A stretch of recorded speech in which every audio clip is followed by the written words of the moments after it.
Hallo Leute, here's another mini vlog from my life here in Germany. Welcome to Laika Diaries. For today's mini vlog, pupunta kami ni Rafi sa Lüneburg para makita ko ang Christmas market nila doon. Sunday ngayon, at ang Christmas market lang ang puntahan ng mga tao. Maliit lang ang lugar na ito, pero sobrang lively. At dahil mahal na ang Glühwein ngayon, ay nagbaon na kami.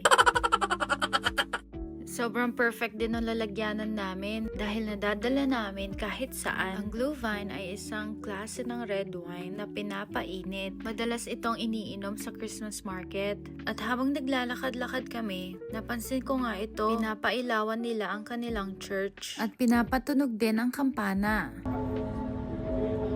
At naglakad-lakad pa nga kami, ay may nakita naman kaming maliliit na bahay at may mga dolls sa loob. May kailangan ka lang pindutin sa gilid ng bahay at gagalaw na sila. At meron ding narrator na nagkukwento.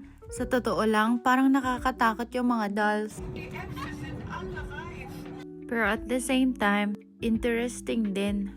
Ito nga pala yung city hall nila dito. At sa tapat nito ang pinakamalaking Christmas market nila. Enjoy na enjoy din ng mga bata kahit sobrang lamig ng simoy ng hangin. At syempre, nag-enjoy din kaming dalawa. At naglakad-lakad pa nga ulit kami. Nakita ko na ang aking paboritong mushroom.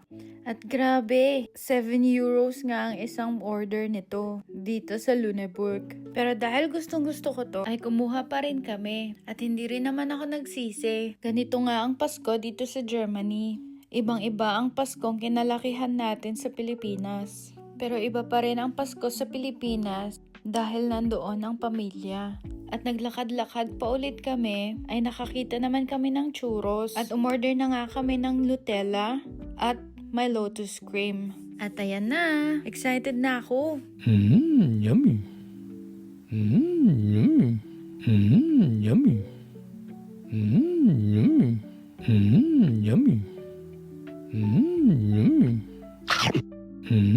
Yummy.